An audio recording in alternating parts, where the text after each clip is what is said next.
Inilah definisi cantik tapi gila.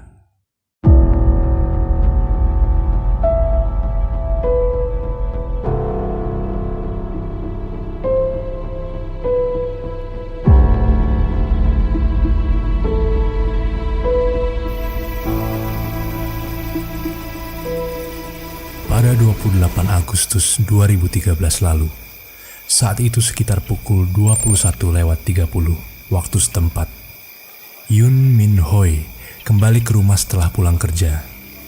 Perempuan berusia 47 tahun itu pun langsung menuju kamar mandi.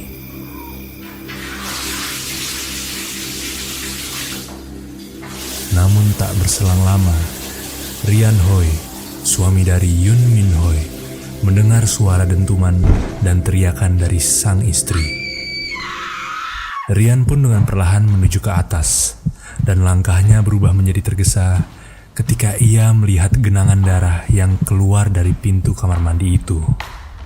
Rian segera memutar gagang pintu kamar mandi yang terkunci dari dalam. Kemudian ia mulai mendobraknya, tetapi tanpa hasil. Isabella Guzman menghalangi akses masuk ke pintu kamar mandi. Rian yang melihat ada darah mengalir dari balik pintu kamar mandi langsung menghubungi polisi. Tak lama setelah Rian menelpon polisi, suara kunci yang terbuka terdengar dari pintu kamar mandi itu. Isabella pun keluar secara perlahan dengan tatapan kosong dan dengan senyuman yang tidak sepatutnya. Perlahan keluar dari kamar mandi itu, melangkahi ibunya yang sudah berlumuran darahnya sendiri sambil membawa pisau di tangannya. Tidak mengatakan apa-apa kepada Rian, tak satu kata pun. Selang 2 jam, polisi tiba dan menemukan kondisi Yoon Min Hoi yang berlumuran darah. Digambarkan pada saat itu, polisi juga menemukan wajah Yoon Min Hoi dengan luka robek yang cukup banyak dan tongkat baseball yang terletak di sampingnya. Pada awalnya, Yoon Min Hoi diperkirakan ditusuk sebanyak 79 kali, 31 kali tusukan di muka, dan 48 kali di bagian leher. Tetapi setelah otopsi berlanjut, ditetapkan bahwa Yoon Min Hoi ditusuk sebanyak 151 kali. Rian mendengarkan kata-kata terakhir istrinya sebelum ia meninggal. Dirinya dinyatakan meninggal dunia di tempat sekitar pukul 22:38 waktu setempat.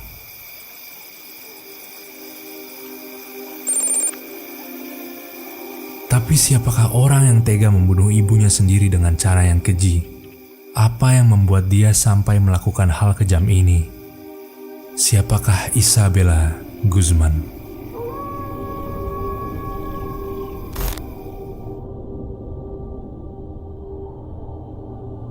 Isabella Yoon Mi Guzman adalah wanita kelahiran tahun 1995. Pada saat kejadian mengerikan ini, dirinya masih berumur 18 tahun. Ini yang membuat kasus ini begitu mengerikan. Menurut testimoni Rian, kelakuan ekstrim Isabella sudah bermula dari jauh hari. Dari masa sekolahnya, Isabella sudah menunjukkan perilaku kekerasan dan disrespek terhadap ibunya. Bahkan di suatu titik, Isabella sempat meludahi wajah ibu kandungnya sendiri dikarenakan alasan bahwa sang ibu menikahi suami baru, yaitu Rian. Dan diketahui sebelum pembunuhan ini, Isabella sempat mengirimkan pesan ancaman melewati email terhadap ibunya. Dirinya mengatakan, "You will pay." Pada suatu titik, Yoon Min Hoi sang ibu merasa perilaku anaknya sudah kelewatan dan melaporkan dirinya ke polisi. Pada saat itu, polisi hanya menegur Isabella dan kemudian kembali berpatroli.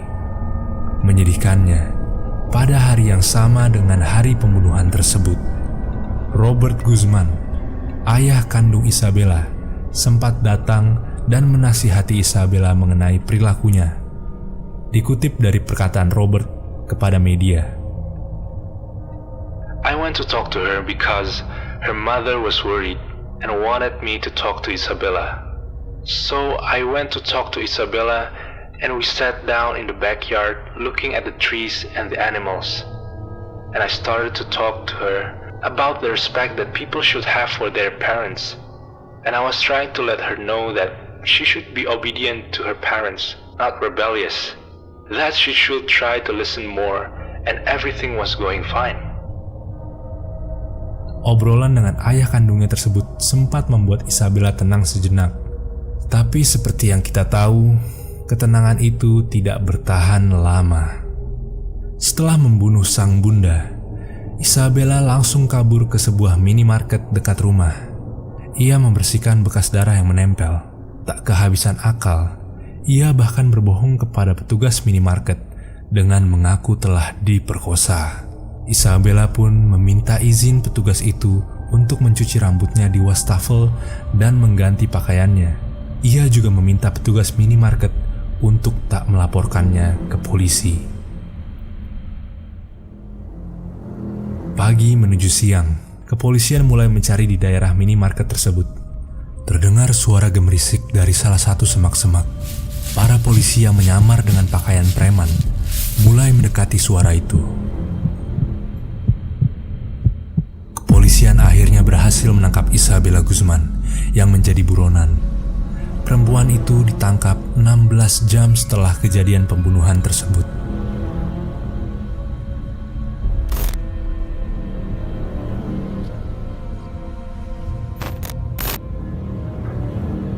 Inilah momen terkenal di mana Isabella memasuki ruangan sidang dan kemudian tersenyum ke kamera. Hakim mengatakan kepadanya bahwa dia akan menghadapi 1 dakwaan pembunuhan tingkat pertama dan 2 dakwaan kejahatan kekerasan. Pada pendengaran pertamanya, dia terlihat mengenakan jumpsuit orange dan borgol di pergelangan tangan dan kakinya. Di akhir persidangan, dia mulai menangis dan melihat ke kamera lagi untuk menunjukkan kepada mereka kalau dirinya sedang menangis.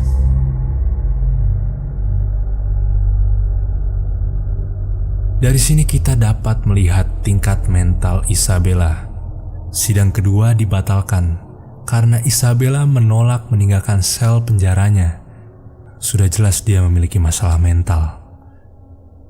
Yang membuat kisah ini menjadi ramai yaitu pada sidang pengadilannya, Isabella Guzman dinyatakan tidak bersalah dan tak dipenjara. Selain itu, senyum Isabella di pengadilan pun menjadi sorotan. Ia tersenyum seperti tak bersalah. Hal itu karena Isabella Guzman dinyatakan mengalami gangguan kejiwaan. Alhasil, ia pun dikirim ke rumah sakit pemerintah di Pueblo untuk menjalani pengobatan dan perawatan kejiwaan. Berdasarkan keterangan Dr. Richard Pounce, dokter yang merawatnya, Isabella Guzman didiagnosa mengalami paranoia skizofrenia. Dikatakan jika Isabella Guzman sering menatap ke ruang hampa, berbicara sendiri padahal tak ada orang lain hingga tertawa sendiri. Buat kalian yang tidak mengetahui apa itu paranoia skizofrenia, ini adalah visualisasi orang yang mengalami penyakit ini. Waking up now. Oh, the phone woke him up. Don't answer, they'll know. They know who you are. Why are you so worthless? Stupid. So stupid. Listen to it. Don't listen to it. He's not real. He's not real. He's not telling you the right things to do. No, turn the box off. He has to answer. Stay in. Do something. Dokter juga mengungkapkan jika Isabella selama ini berdelusi jika Yoon Min Hoi, ibu kandungnya sendiri, bukanlah ibu kandungnya. Ia menyebut Sisila adalah sosok wanita yang dianggap sebagai ibu kandungnya. Isabella Guzman pun yakin ia membunuh Yoon Min Hoi demi menyelamatkan dunia. Atas kejadian ini, Isabella Guzman memiliki kemungkinan untuk berada di rumah sakit jiwa selama sisa hidupnya.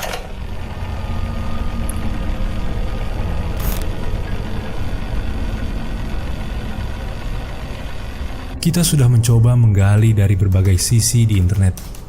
Tidak ada informasi spesifik yang memberitahu kabar Isabella saat ini yang sudah berusia 25 tahun. Kemungkinan besar hingga saat ini, Isabella masih berada di rumah sakit kejiwaan Colorado Mental Health Institute di Pueblo. Oleh karena itu, kita mencoba menggali lebih dalam lagi.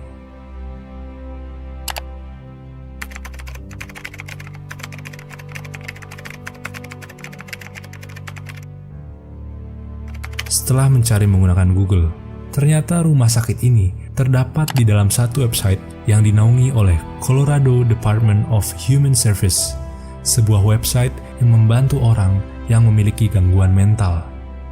Setelah menggali lebih dalam lagi, kita menemukan Instagram, email, dan Facebook dari organisasi ini. Dengan informasi ini, kita mencoba mengontak mereka untuk menanyakan keberadaan Isabella, dengan sopan tentunya. Ini yang kita tulis. Good evening and good day to you all. Let us introduce ourselves. We are a small YouTube channel based in Indonesia.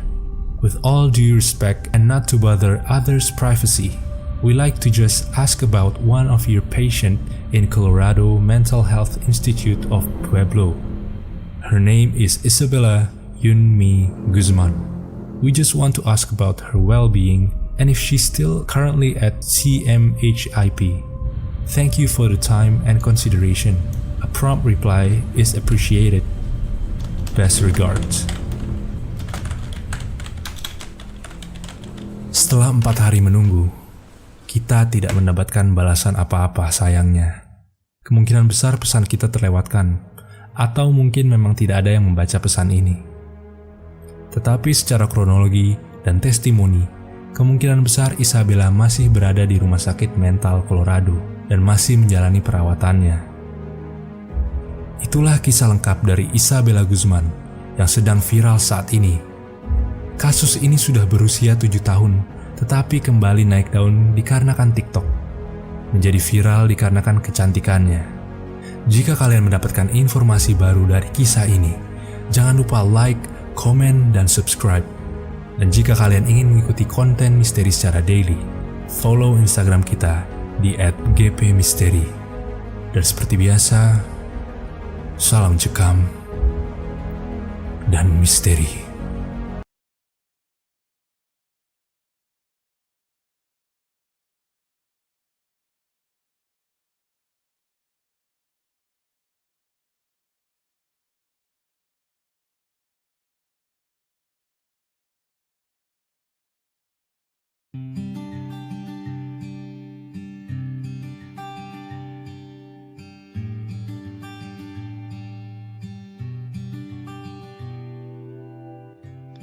Assalamualaikum. Dalam video ini, kami dari kelompok 2 akan membahas mengenai teori sebab-sebab hapusnya hukuman. Sebelum pembahasan dimulai, perkenalkan anggota kelompok kami, yakni pertama Muhammad Agung Laksono, kedua Febri Bayu Listianto, ketiga Ida Nurhayati, keempat Ratna Nurmaudiah, kelima Siti Rohimah, keenam Aini Hidayanti. Assalamualaikum warahmatullahi wabarakatuh. Di sini saya akan membahas teori kasus pada materi yang akan disampaikan. Teori terhapusnya hukuman. Pada dasarnya, yang dimaksud dengan gugurnya hukuman di sini adalah tidak dapat dilaksanakannya hukuman-hukuman yang telah dijatuhkan atau diputuskan oleh hakim dalam kaitan dengan hapusnya hukuman karena keadaan pelaku hukuman tidak dijatuhkan. 1. Macam-macam hapusnya hukuman yaitu A. Paksaan, B. Mabuk, C. Gila, D. Tuli dan buta, E. Hipnotis, F. Tidur atau gerak tidur, yang terakhir di bawah umur. 2. Syarat-syarat hapusnya hukuman dan permasalahannya. A. Meninggalkan si pembuat jarimah. B. Hilangnya anggota badan yang akan dijatuhi hukuman. C. Bertobat. dan benar-benar tidak ingin mengulangi perbuatan yang dilarang oleh agama. D. Korban masih hidup dan mau untuk memaafkan si pelaku terhadap apa yang pelaku lakukan. F. Adanya perdamaian di dalam permasalahan pidana Islam. Selanjutnya, saya akan membahas mengenai kasus Isabella Guzman. Gadis bernama lengkap Isabella Yunmi Guzman yang masih berumur 18 tahun itu tega membunuh ibu kandungnya sendiri dengan dugaan awal 79 kali tusukan. Perilaku gadis kelahiran Colorado, Amerika Serikat itu kejam dan sangat tidak wajar. Diketahui, latar belakang kehidupan Isabella menjadi salah satu alasan dan motif pembunuhan yang terkait. Hubungan antara ibu dan anak yang terjalin pada Isabella Guzman dan Yunmi Hoi mulai memburuk pada saat ibu dan ayah kandungnya bercerai. Ketika polisi mendatangi lokasi kejadian, jenazah Yunmi Hoi tergeletak dengan kondisi yang sangat mengenaskan di kamar mandi. Badannya penuh dengan luka memar dan kondisi wajah yang hancur. Setelah penyelidikan lanjut, 151 tusukan di sekitar daerah wajah dan leher. Yumin Hoi dinyatakan meninggal dunia di tempat sekitar pukul 22:38 waktu setempat. Selanjutnya adalah Isabella Guzman dinyatakan tidak bersalah. Pada sidang pengadilan dan pada awalnya Isabella didakwa atas kasus pembunuhan tingkat pertama. Kemudian seorang hakim meninjau hasil evaluasi mental itu dan memutuskan bahwa Isabel tidak bersalah dengan alasan kegilaan. Selanjutnya, Isabella Guzman dirawat di rumah sakit jiwa. Dia telah dikirim ke Institut Kesehatan Mental Colorado di Pueblo. Dalam kesaksiannya, Dr. Richard Pons mengatakan bahwa Isabel didiagnosis menderita skizofrenia paranoid. Dia menatap keluar angkasa, bercakap-cakap dengan orang-orang yang tidak hadir, dan dia menertawakan dirinya sendiri. Kemudian, analisis kasus. Kasus ini menyatakan bahwa Isabella tidak bersalah. Ketika dinyatakan bahwa Isabella terkena gangguan jiwa dan dikuatkan bahwa mengalami gangguan jiwa serta dibawa ke rumah sakit pemerintah di Pueblo. Setelah melihat pada salah satu pembahasan macam hapusnya hukuman, yakni gila atau al-jununu. Secara umum dan luas, gila memiliki pengertian hilangnya akal, rusak atau lemah. Definisi tersebut merupakan definisi secara umum dan luas sehingga mencakup gila atau junun, dungu atau al-itu dan semua jenis penyakit kejiwaan yang sifatnya menghilangkan idrok atau kemampuan berpikir. Beberapa jenis penyakit baik yang menghilangkan seluruh kekuatan berpikir maupun sebagiannya. Kasus pada Isabella ini dimasukkan ke dalam gila sebagian. Gila sebagian.